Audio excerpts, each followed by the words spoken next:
for race 2. Your commentators are Matthew White and Neil Crompton. Thank you, Billy. We've got a full grid ready to line up, although I can tell you that positions 1 and 2 for today's race on the front of the grid have been left open as a mark of respect towards Barry Sheen. So the cars are effectively starting one row back, but we'll take you through the positions and tell you exactly who is where. And on the front row of the grid, you can see there Marcus Ambrose sizing up again for another battle against Mark Scaife. The stand is full, and incidentally, I can tell you if you weren't with us yesterday that that stand has been named in honour of Barry as well. So it's just about time to go racing. Ahead of us, 78 laps, a touch over 250 kilometres. There is 96 points on offer for the winner. You can see there the positions 1 and 2 on the grid have been left clear and everyone shuffled back as a mark of respect. 96 points to the winner, 192 points maximum across the weekend. The last time we were here last year, Mark Scaife collected 400 points and put such a big gap on him and between him and everyone else that it was just about game over, which is exactly what we didn't want to see. They head out on that warm-up lap. Conditions are pretty good for racing. Over the years, we've been tested to the limit with heat and blazing sunshine here, and we've seen various drivers being dragged out of the cockpit absolutely spent. Let's take you through the Snickers starting grid for race 2 of the V8 Supercar Championship. Marcus Ambrose qualified third, finished first in race 1. He will start from pole position. Mark Scaife alongside him. The second row of the grid has Bright versus Stephen Richards. Todd Kelly, the Holden Racing Team car number 2, picked up 3 spots from his qualifying position. Then it's Stephen Johnson, Russell Engel, Cameron McConville, the Sydney-based Lansvale Smash Repairs team. Rick Kelly out of Kmart Racing, the youngster, will start alongside his teammate Greg Murphy. Then it's Dumbrell and Paul Radisich, who made his way from the rear of the field in race 1. Garth Tander had some problems, but stopped there in 13th position. He'll be with Paul Wheel, Jason Barguana and Simon Wills. Jamie Whincup in car number 33 with Glenn Seaton, Anthony Tratt from Toll Racing and Dean Canto and Team Better Electrical. Craig Baird is driving for Team Kiwi Racing this season. Greg Ritter has had major problems with his back. We hope that he can make it through 78 lap distance today. Larko and Jones down there as well as we get to the rear of the grid. Rodney Forbes in position 25. Max Wilson yet to find his feet at Shell Helix Racing. Paul Morris and Jason Richards.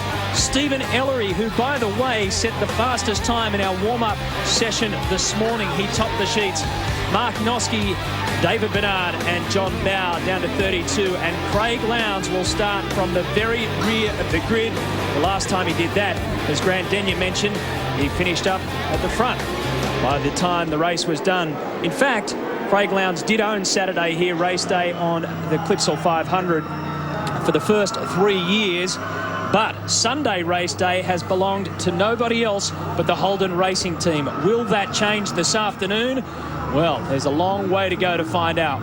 We'll be able to check out the performance of Ford Performance Racing's Craig Lowndes with our in-car cameras, and we'll take you through them as they just get some heat pumping into the tyres down to turn 9. We've actually got 8 cameras in various cars across the weekend, including this one, Stephen Richards in the Castrol Perkins Holden entry. And Lowndes this morning in the warm-up, incidentally, Matt, had a small oil leak which just turned out to be an oil filter problem, which they quickly rectified, but an engine change for that car last night. And Craig was one of those runners that went out early in the piece as the field cycles through the last 2 turns. Marcus Ambrose, race winner yesterday. Some subtle adjustments to the car in the morning warm-up. Mark Scaife recorded a 23.1 in that warm-up this morning to be third fastest. Jason Bright was second, 22.9. Scaife did it on yesterday's tyres, and 16 tyres allocated across the weekend. So in this event today, everybody will be on very young, fresh. So some people, in fact, are actually contemplating using some of yesterday's tyres as we take that shot of race control, using yesterday's tyres, again, those that did the shortest leg for the shorter leg today, and maybe keep a green set for the next event, which will be at Phillip Island for either practice or perhaps some testing in between times. Stephen Johnson came in for his tyre change yesterday at lap 23. So he certainly went the distance towards the end. Your race analysis shows us that we've got 34 starters. There are 18 Fords and 16 Holdens. We'll go a touch over 250 kilometres. Here we go. The Roar returns to Adelaide. This, folks, is payday, because now it is time to cash in at the Clipsal 500. It looks pretty even from the word go, although Mark Scaife has got by. Marcus Ambrose will go into turns 1, 2 and 3. They're 3 abreast. They sort themselves out. Scaife through. Then Ambrose, Stephen Richards. Look who's pouncing up the outside. That's Stephen Johnson. And that marker pole has gone from turn 2 today, enabling everybody to use a bit more space through turn 2. But a great start from Scaife. And there's a bit of aggravation back in turn 4 there. You can see somebody backing off up the escape road. Greg Ritter's involved in that. And Dean Canto as well, who nearly flicked turned right into the door of the 0-0 car. And very difficult to get that number of cars through these tight corners in the opening lap. So it is Scaife from Ambrose. Stephen Richards got a very good jump up to third. He's in the hunt. Jason Bright has dropped back a little bit. Cameron McConville starting to wander across the road to hold position as they come down to turn 8. That's the sweeper, the one that you saw Neil talking about. 240 kilometres in, and about 206 kilometres is the exit speed. Turn 9 they go, back up to Wakefield Street. This is the technical part, the rear part of the circuit. This is where we'll see some danger later on in the race, but right now they're all trying to keep clear and keep these things straight to complete the first lap of Sunday race day. Rick Kelly's the one in the Kmart car having a look, and there goes Richards down the inside of Ambrose, and Bright buys in as well. Stephen Johnson too. So change for position before they cross the start-finish line at the end of one, and a big margin to Scaife, whose standing lap time is a 1:31.9. You can see on your Shell Helix race update, Scaife, Stephen Richards, Marcus Ambrose, Jason Bright, Stephen Johnson are your top 5. Then it was Todd Kelly, Russell Ingall, Greg Murphy, Cameron McConville and Rick Kelly make up our top 10. Up they go Wakefield Street again. This is where we saw quite a few dramas yesterday. A little puff of smoke out of the back of Anthony Tratt, and on the inside Stephen Ellery took that line aggressively. Oh, someone's in there with a flame. Oh, in goes one of the Team Dynamic cars. There must be something on the road up there. So car 45 heavily into the back. That's Jason Richards, and that's very likely a safety car incident. Heavy contact, nose to tail, in the tyre barrier on the exit of 4.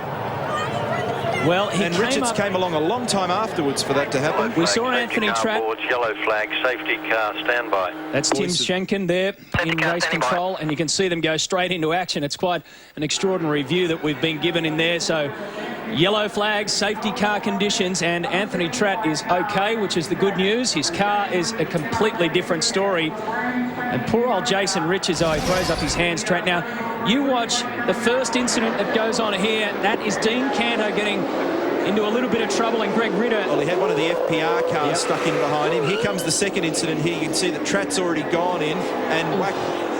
Gee, that was Richards. That's very strange. He might have just gone wide onto the dust and the marbles on the outside of the turn.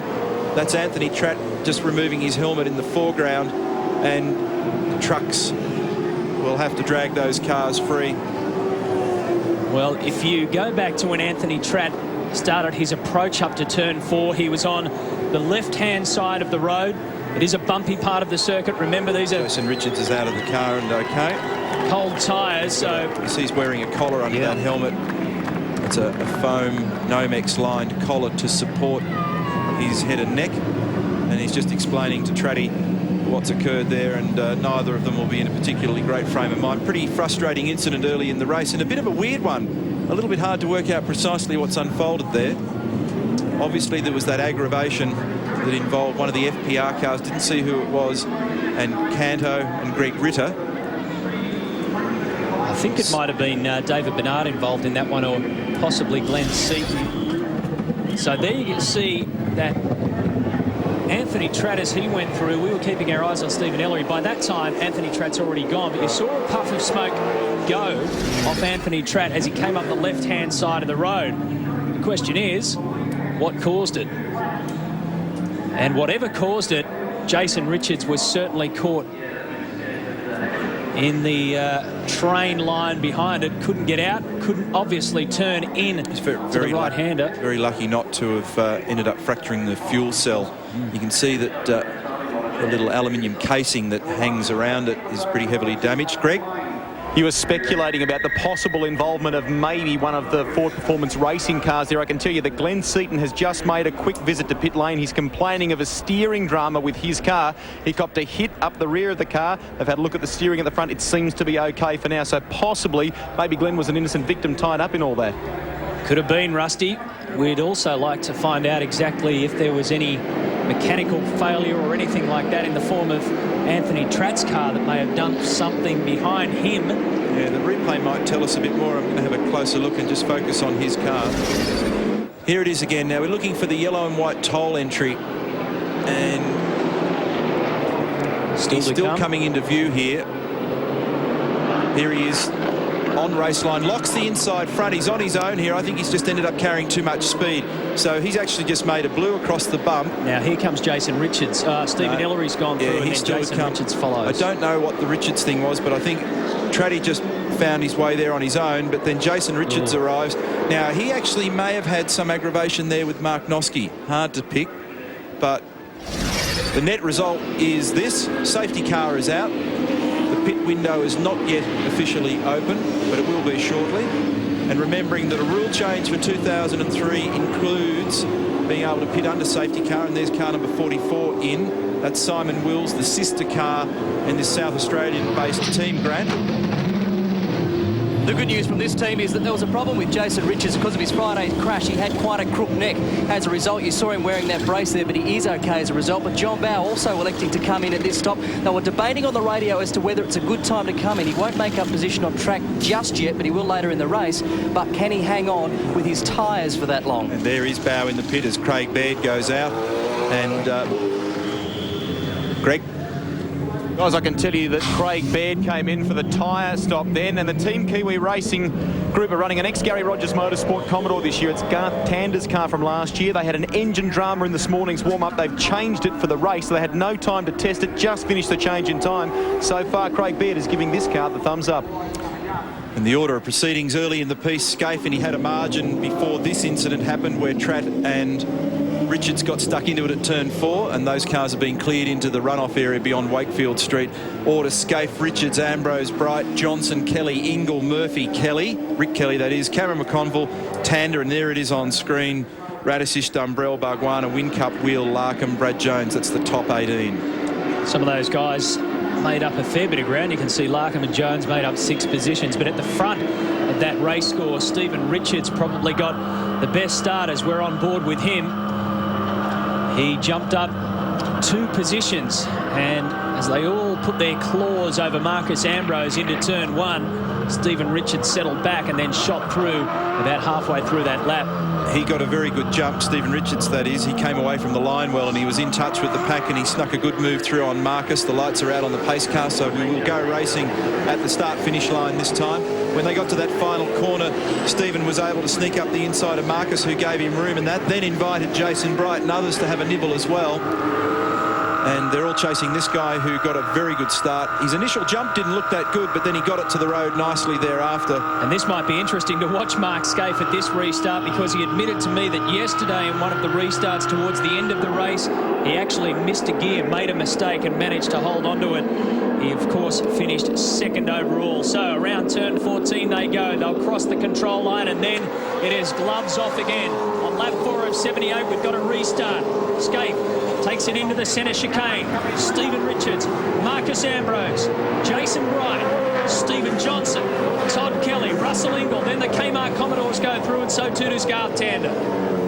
Move back in the pack here, one of the Kmart cars down the inside, and it's Greg Murphy down the inside of Russell Ingle, side by side to 5. Ingle up the inside. Real aggressive move in the pack there. Now's the time when you can make some space, and if you can get track position, and there goes Bargwana up the inside. He's making opportunities work for him at the moment as well. Dumbrell's the one that's coming off second best there in this early hustle. Paul Dumbrell had quite a few battles on his hands yesterday. We watched the battle group around 9, 10, 11 and 12 as they come through the astonishingly fast sweep. But what a view that is.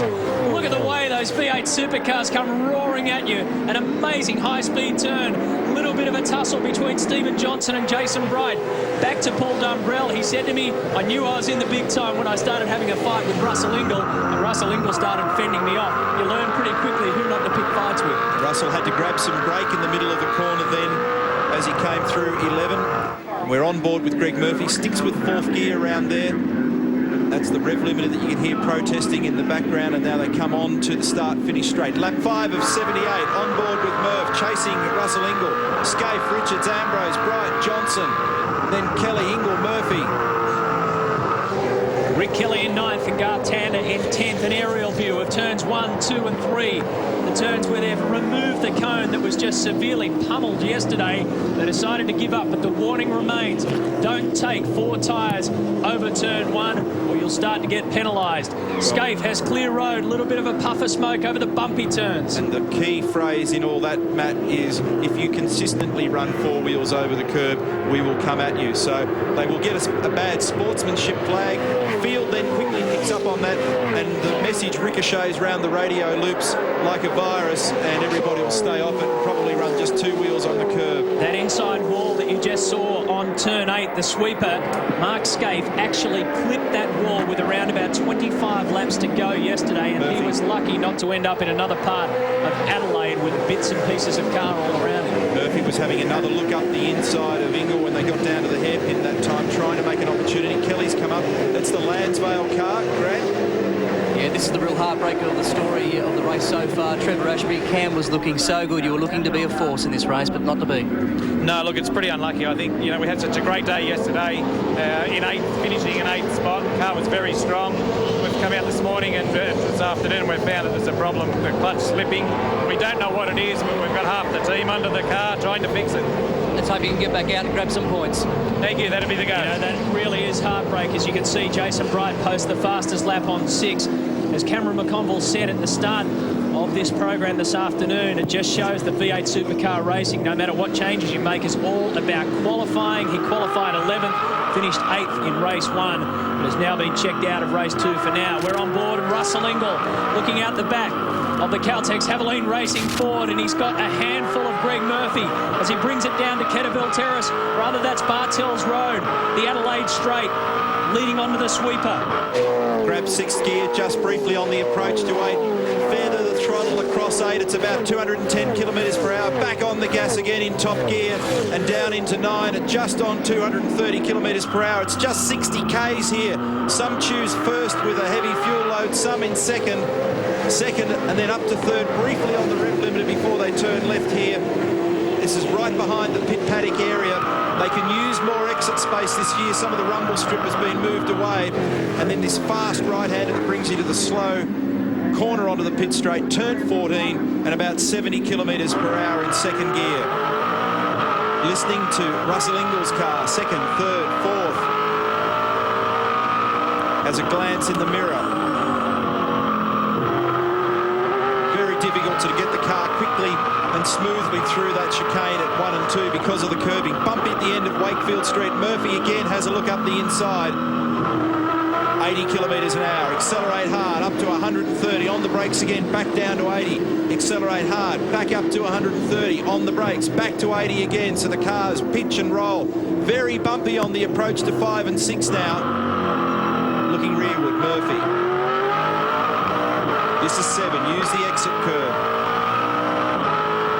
About the only time the drivers will get some sort of break. They'll tell you no matter what up and down pit lane that this is the most brutal round. In many ways, it's a lot more difficult than at Bathurst because there are a lot more chances to stretch the legs at Bathurst down the chase. And of course, it's a lot different here as they have to weave around this 3.22 kilometre circuit. Ambrose is actually just applying a bit more pressure now to the back of Richard's car, and you can see that Stephen's car is doing a little bit more sliding here and there. Lowndes, incidentally, has made up positions, 15 of them in 8 laps from 36 to 21, so he's ripping through the field, and Scaife is the fastest man so far, recording a 1:23.9, so his small tweaks in the water warm-up this morning and the changes they made overnight have seemed to have made that a pretty nice, balanced, docile race car at the moment on its tyres. And while Mark Scaife only had to make small changes, you can see there lap 8 at 123.93. Craig Lowndes, on the other hand, who, as Neil mentioned, has been mowing through the back of the field, had to make major changes. There he is, car number 6. He had all sorts of problem with oil yesterday. They've had to drop a brand new engine inside that Cat Ford out of FPR. They've been working very hard to make sure that at least one of these cars, hopefully this car, finishes 250 Ks today and gets up into the points. ProDrive and FPR are determined to make an impact in V8 Supercar racing. They're throwing resources like you wouldn't believe at this team to make sure that they're there. Maybe this is the day that Craig Lowndes can do it. He's done it from the rear before here. Different exhaust note in this car, a split exhaust system on it, so it's much gruntier sound, much throatier sound.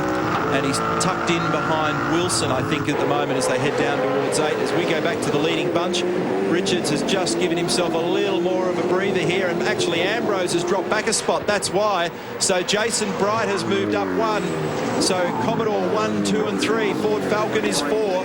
The 2 older model Commodores are now 2nd and 3rd. So for some reason, Bright has been able to put a move on Ambrose, and here it is. It happened at the hairpin. Brighty gets down the inside. Oh, this would have been real close stuff down there, and a bit of biff and barge. Very light contact, but enough for Jason Bright to get through, and they almost both went into the back of Stephen Richards.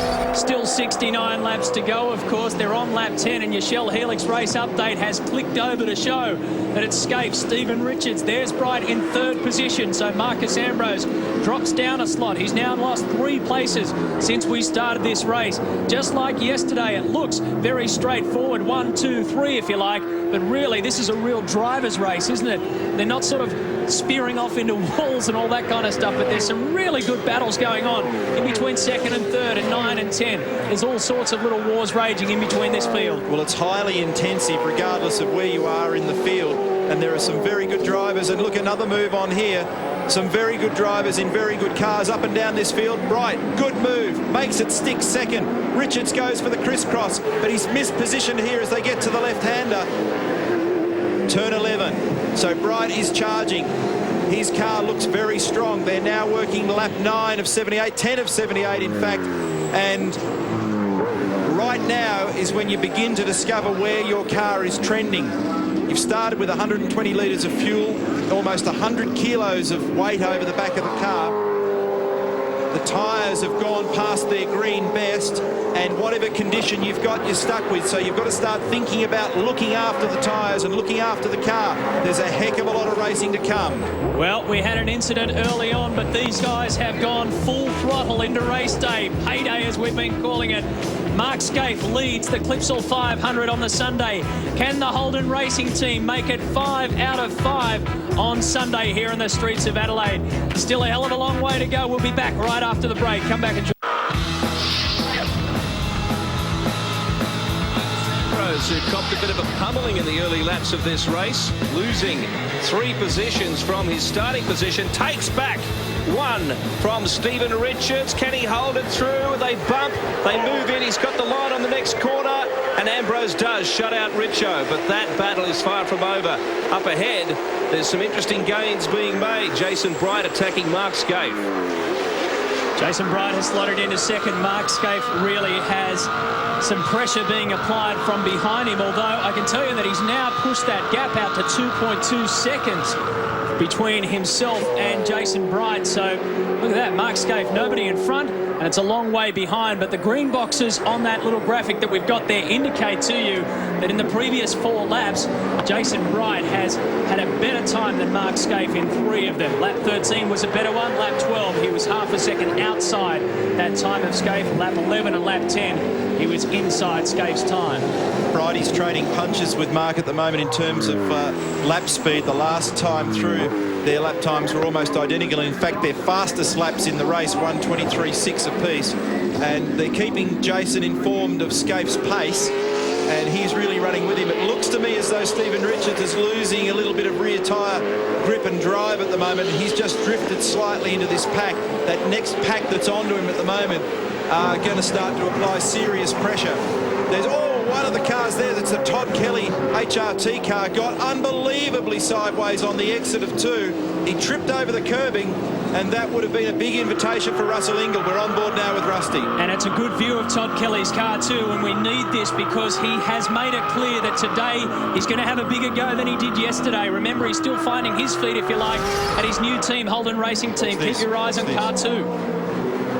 Way lassoed it outside, but managed to hold on to it. The reason why he feels more positive about having a bigger crack today is that he didn't have the trust in the brakes, especially yesterday. He was assuming that they'd just end up going on him. There'd be a bit of fade. By the end of yesterday's race, well, they were still there. So today, and especially here, right here at turn 9, he said he can wait a little longer and lean on the brakes a little heavier, and he knows that they can respond. Grant? Well, Cameron McConville, you painfully sit here in this car while they reconstruct the clutch. It was a painful and a hard card that this race has dealt you so far. You were going so well. Mate, I just can't believe the luck we have, you know. It's I noticed it on the warm-up lap starting to slip, and I thought I'd put up with it. And then I was blocking Rick on the first lap because it was slipping in second and third. And then it started slipping in every gear, and I can't drive it like this, you know, going too slow, obviously. Okay, mate, hard luck. While we were talking there to Cameron McConville with Grant Denyer, Jason Bright has just posted a 1:23.34. That is a lap record, 1:23.34. But Russell Ingall has been involved in more, well, twists and turns down at 14. Well, he had a big lunge at Todd Kelly down there, and they actually made contact while we were talking with McConville. And so the pressure really on Kelly here at the moment to keep it glued together. Here's the replay. You see that Russell comes up the inside. He's got the rears locked. He didn't get it done, and Murphy was in there as well. So actually, if anything, that's given Todd Kelly something of a breather, but Russell will come back, and here he comes again as they come down to 8. You'll see on the race score as we move through that with Scaife, Bright, Ambrose, Richards, Johnson, Kelly. Ingall was fighting for 6th position with Todd Kelly. Remember that Russell, Ingall and John Bowe got all caught up and crossed up and angry down at 14 yesterday. The steward said there was no problem with it. It just appeared to be a racing incident, and he was up to the B pillar, they thought, so he could have a crack. Let's see what he does this time around. You were talking about the Holden Racing Team and brakes earlier on. I noticed in the garage in the last couple of days they're running a different brand of front brake caliper and rotor than in previous years. They've gone to the Alcon brand, and they've previously used AP, so maybe what Todd was referring to was just coming to terms with the difference in the performance there and understanding how to get the most from it. Rodney Forbes takes the exit route at 4. Yeah, Wakefield Street.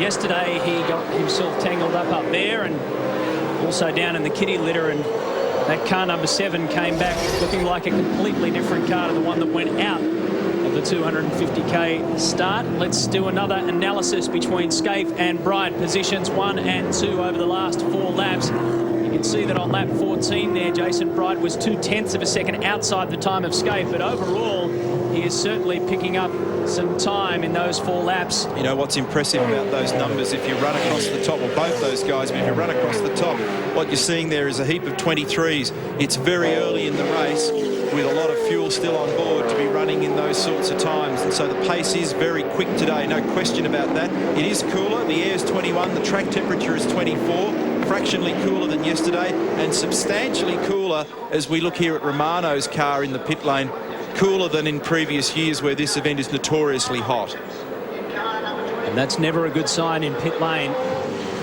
Rejoin the racing. Car 20, Jason Bargwanna. Finished up yesterday. Up to 12th at the moment. Yeah, well, he finished up yesterday, and he actually said that it would be a year of peaks and troughs, if you like, as they get a grip on a new team, etc. He finished yesterday in 15th position, so Bargwanna has moved up 3 positions. The fastest lap times, the best 3 belong to Jason Bright, all in the low 123s, and then Scaife 123.55 and 123.608. That lap record, by the way, set on lap 15, which is a 23.34. Yesterday, the lap record went to Marcus Ambrose. He actually betted it 3 times, but it was late in the race, up to around lap 51, if memory serves me correctly. On lap 18 of 78, we look down to car number 33, and that's position 13, Jamie Whincup, with Paul Wheel from and Team Brock behind him. Gary Rogers was impressed with Jamie Whincup yesterday. Did a good job in his first real outing in the V8 Supercar Championship. Stayed out of trouble, not a bad effort. And Gary Rogers said he probably copped a belting around the ears at Albert Park. Paul Wheels had enough of that. Shoots up the inside at turn 9. Nice and clean move. Yeah, he had him set up from a fair way out then and got track position early and was able to pretty comfortably outbrake. But this is what I spoke of earlier. A lot of battles up and down the entire field. Real intensive motor racing, and these guys are going to be at it for the best part of 2 hours. It's a long time in one of these very hot cars inside, which are generally 20 to 25 degrees above ambient. So today we're talking about above 40 degrees inside the car, and it's a very busy circuit, no relaxation. Look at the sweat on the face of Mark Scaife. They were using dry ice in their cooling system yesterday to pump ventilated cool air through that little system on the front of Mark's helmet where it says Xbox, and the dry ice was so effective it froze up all the pipes in the ventilation system. It wasn't really working very effectively, so today they were going to use a slightly different method to try and keep some cool air in there, but it's a real issue in these cars. You watch Mark Scaife's eyes, especially in that helmet, you can see the amount of concentration that is needed around here. That's part of the reason why it's absolutely so brutal on the drivers physically. The V8 Supercar website up and running as always. Check it out. You can see where we're headed, who'll be driving, all the facts and figures there. Todd Kelly now in a battle with Stephen Johnson. That's 5 and 6 positions on the road. Our race leader is Mark Scaife. He's doing some good times compared to Jason Wright, who's behind him. Stephen Johnson on board. We're in position number 5. And I hear that Jason Bright is in lap 19, and they've elected to come in early.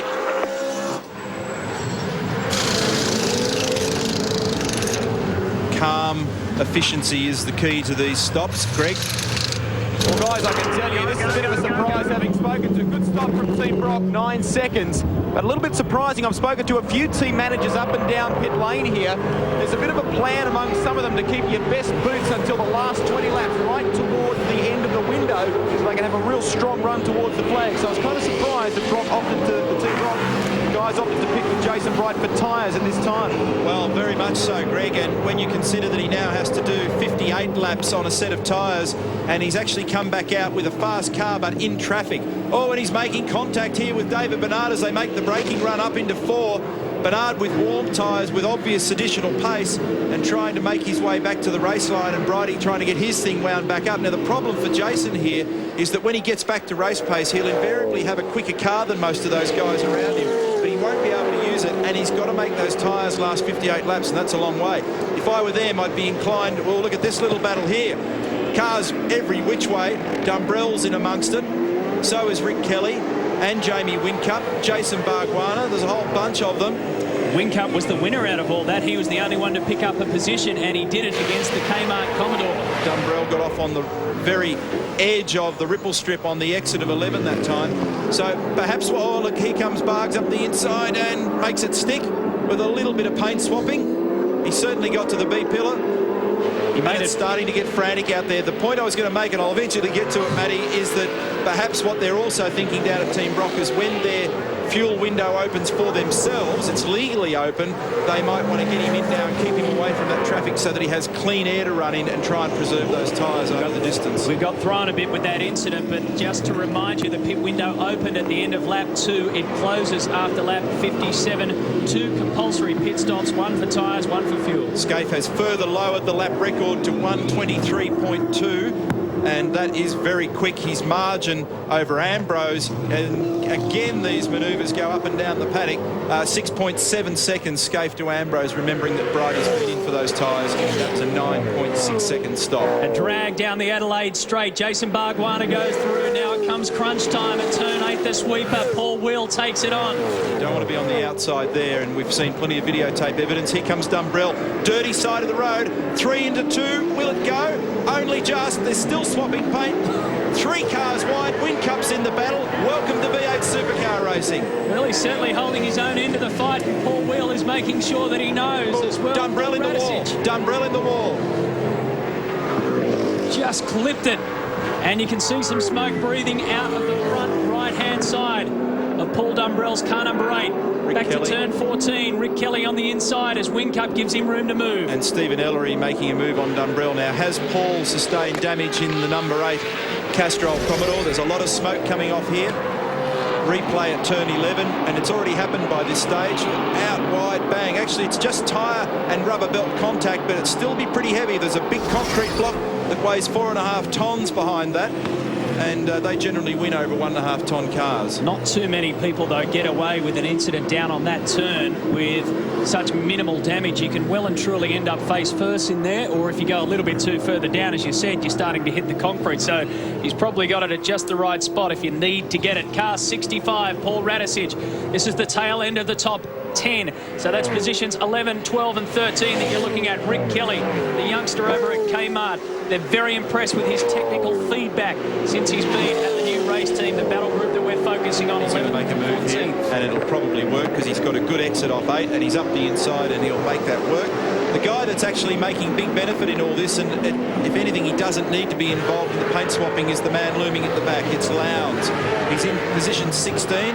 His fastest lap so far is a 24.3. He doesn't have the pace of the front runners, but it will appear as though he's at least got the measure of this bunch, but getting through them will be a real nightmare. You can see that in all that contact that's been going on. And Dumbrell up the inside, lock brake, big lock brake, and that will almost certainly result in a flat spot.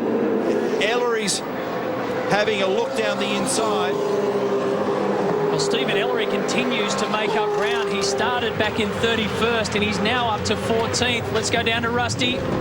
Some damage to the front of Paul Wheel's car, obviously being repaired by this team now. Fresh set of rubber going on. 11.8 seconds. Now, I've just spoken to Johnny Panozzo down here with the Team Brock crew. He tells me it was a deliberate plan to bring Wheel in now. Despite the damage, they want to get him out there and try and give him some clear air and make some ground. Well, anybody, Greg, that's mixed up in that battling bunch needs to think strategy quickly, because it's very costly for them at the moment. Lowndes, incidentally, has made a move on Ellery. He's got through on Ellery, so Lowndes is another spot further up to 15.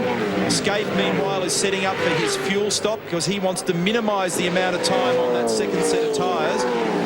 Taking the tyres early is a risky gamble if you've got a car that is eating into them. Now Dumbrell has another run back on the inside of the Valvoline car, and he makes a very good move and maybe hasn't damaged those front tyres from the lock-up at 14 on the previous lap. He was in the wall here a couple of laps earlier, and he might have got away with it, as you said, Matty. That's something you don't do terribly often. We're on board now with Lowndes chasing Whincup. Lowndes in. They know that the traffic's going to hurt them badly. Change the strategy, get him in. Ditto for Kelly. This is for Fuel. Fuel, you can see in the back right-hand corner. And don't accelerate till you get past the white line. Jeff Gretsch on the phone. Go. Now around about 12 seconds for that stop. Now back down to the FPR and Craig Lowndes. Just talking to their new English chief engineer, John Russell. Trouble with the back right wheel, and has taken extra seconds to do on, but this was part of the plan because, as you said, Neil, he was approaching some traffic which was going to hold him up some. But of course, remember, this is a team that has 3 cars and just one boom. It takes a bit of management to make sure there's no congestion, yet still maintaining good strategy here. And as we look out the rear of Craig Lowndes' number 6 car, we can tell you that that lap record that Mark Scaife set at 123.27 equates to an average lap speed around this circuit of 139.2 kilometres an hour. An average speed, 140 clicks an hour. This is one of Craig's great strengths, what we're seeing now. He's generally very good on cold tyres, so he comes out of the pit. In V8 Supercar racing, no such thing as tyre warmers. You've got to get your tyres working as quickly as possible and get yourself in the rhythm. And this is one of the areas where over the years he's had a great strength. It doesn't stop you leaving them out on the pit apron, though, does it? In the sunshine, assuming there's enough around. 65 Radisich is in the better electrical car. Ellery with the rear brakes locked into 14 that time. So Paul, who made a pretty good recovery yesterday after those gremlins that they had in this car on Friday. A lot of frantic activity now as people start to chop and change their strategy depending on traffic and their race pace. They're having a look around the front of Radisich's car, Greg. Right, Neil, it's just a once-over on the Radicic car. 10 seconds gone so far, a fuel stop for Radicic. We're expecting Mark Scape any time now as well for the Holden Racing team. And when you see fuel go back up that vent line, that's when the tank's full. So we know that car has 120 litres, and it's all the way to the dry brake vent seal in that car. And it's now a dual coupling on the right-hand corner of the car. That's the Mark Noske AU Falcon X00 Motorsport. Ended up in pit straight yesterday. Caught, and this is the door-to-door action between Mark Larkham and Stephen Ellery on the exit of 14 as they rejoin the straight there. And Mark Scaife has come in for his pit stop. This will be crucial, Daryl Beattie. Yeah, Mark's in, Matty. They're obviously going for fuel first time around like they did yesterday. The interesting point, they took a good look at Bridie's pit crew going for tyres first, but everything gone well down here. And Daryl, we've also heard that Ambrose has been told to stay out there until this stop has been completed further up pit lane. 12.4 seconds. As you see, the fuel is regulated as it goes in. So where does Mark Scaife rejoin? Well, he rejoins the track. He's got a lot of fresh air, so that's good news. Nobody immediately harassing him while he's got cold tyres, so he can settle into his rhythm quickly. And so far, we've not seen anybody in the immediate area in front of him as Brad Jones comes in. Remember, these guys had trouble getting the wheels off yesterday. They've done some changes down there, and Dean Canto slots in the Team Better electrical car in front of him. You can just sense that there's more urgency this time around. On Sunday, they were conservative. There was no question about it yesterday, as conservative as race teams and drivers can be. Canto in and out. Fuel stop for him. But there's definitely a touch more urgency on the Sunday race. And Brad Jones slots in behind Craig Lowndes. So Mark Scaife has completed his pit stop. He has the fastest time, a 1:23.273. Here's some action back at turn 9. Stephen Ellery goes through. The Orcon Ford goes through as well. Max Wilson, we haven't seen too much of him this weekend, being very quiet. And Mark Noske as well. Scaife is setting up to back-to-back these stops where lap 27 of 78, they're going to get him out of the way so that he doesn't get interfered with by traffic. So he's out lap after that fuel stop was clean. They'll bring him in now and cycle the tyres onto it as well, and hopefully reposition him strategically so that he doesn't pick up traffic on the way out. And I think that we've got at least 1 or 2, possibly 2 laps to go until we see Marcus Ambrose make the dive into pit lane. Stone Brothers Racing telling him to stay out there and keep it going. Now our Pit Smart race analysis as we look at Whincup Make It Blue up in the approach area to 4 is that when all this shakes out, based on some simple assumptions, the order will be Scaife, Bright, Ambrose, Richards, Johnson, Kelly and Ingle. It's very difficult to accurately forecast because they don't always do what you expect them to do. The real order at the moment as they're passing the timing beacon is Ambrose, Richards, Johnson, Ingle, Murphy and Tander, as you can see. But the net position when they shake their stops out, Scaife, Bright, Ambrose, Richards and Johnson. And what we've got to factor into that, Brighty getting really crossed up. What we've got to factor into that, Neil, those figures that you're talking about, is Marcus Ambrose's pit stop, because he hasn't done it yet. And this is exactly what everyone's talking about. This is where these races can be won and lost. Marcus will come in this lap. Remember that Brighty got crossed up last year and whacked that exit wall at 8. He can't afford to have too many of those. That was very close as Richards comes in. Fuel very calm and considered up the front of the car, around the back at the moment where the fuel's going in. It's a different story. Look at Richo just remaining focused. Watching the mirror. Right to go. And they're getting set up in there at Stone Brothers for Marcus Ambrose to come in. Be a good test of our assumptions. We're assuming that Mark Scaife will end up the race leader from Jason Bright, Stephen Richards and Marcus Ambrose. The Orcon Ford is in. You saw Jamie Whincup come in as well. This is team boss Mark Larkham. An expanded team this season. He's got Jason Bargwanna on board in car number 20. Invaluable in terms of the V8 Supercar Championship to have 2 cars now. You can share data, of course, someone to bounce off. It's simply the way it's got to be in 2003 and beyond. So Whincup rejoins, Larkham comes out as well. When it shakes out, we're estimating that Scaife will have a 7-second margin over his former teammate Jason Bright. Russell Ingles also complaining to his team that his car's just got too much oversteer at the moment, which will be a pretty common complaint a lot of cars at this phase of the race are a bit twitchy. Here we go, Marcus Ambrose. The big test for Stone Brothers Racing. His first pit stop. Stephen Johnson also will collect a change of fuel. We've got the Snickers watch on them. The guy down the left there is the crucial man. 12 seconds, 13 seconds, 14 seconds, roughly about 15 seconds for Marcus Ambrose. He didn't lose any position to Stephen Johnson in pit lane. It's put a lot of fuel on that car, so it may have started with something less than a full tank. Right, he's in, fuel. Wait. Go.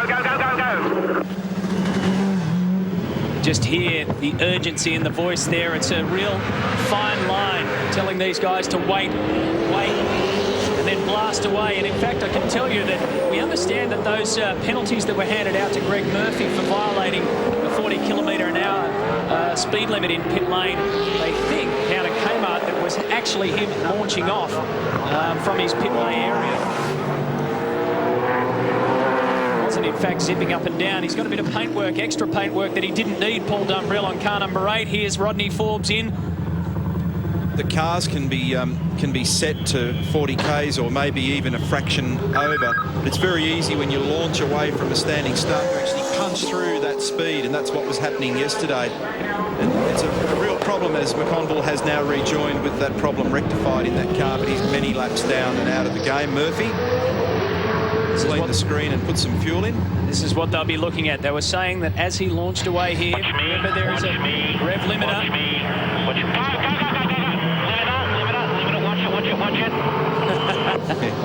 Wonder why they're paranoid about that. But this is the thing, the crew chiefs or the engineer or the manager, whoever's in your ear, everyone's got this urgency about them. The fact remains that there's not much you can do. You drop the clutch, you've got to very carefully balance the way you get the car out. If you don't use enough throttle angle, you'll stall it. If you use too much, they pop and bang, and it's easy to spike your way through the 40 k's. It might only be 40.5, but over is over the way they now rule the pit lane speed limit. There was a bit of leeway, no question, last year, but not much this year. There's no leeway, and they made that hard, fast and crystal clear yesterday. We've seen some examples in times gone by. Last year there were several of them where people used too much throttle angle with the speed limiter engaged. It fills the system full of fuel. Eventually it spits back. You can end up with an airbox fire and catastrophe. I think it happened to McConville in New Zealand. Lowndes got hold of Paul Dumbrell there, and Whincup got hold of Max Wilson as well at turn 4. Wilson was all locked up and out of shape. Here's Russell Ingall. Effectively completed 78 laps, 250 kilometres yesterday without power steering, which to me and you doesn't sound much, but try and muscle one of these around. No wonder he was like Popeye last night when he finally got out of here. These things have got a lot of caster on them and a lot of negative camber, and they've already got big, wide, slick tyres on them, so they are very heavy. Darryl?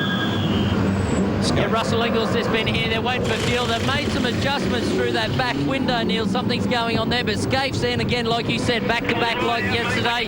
He's come in again for tyres. Now, the big gain for Marcus yesterday was the 6 seconds he gained on the out lap and the in lap and the pit stop over Mark Scaife. That's how the position's reversed. How does it shake out today? Our projections are showing a margin in Scaife's favour over Bright, and I reckon that what I just saw then confirms that, because that was Bright going through the shot.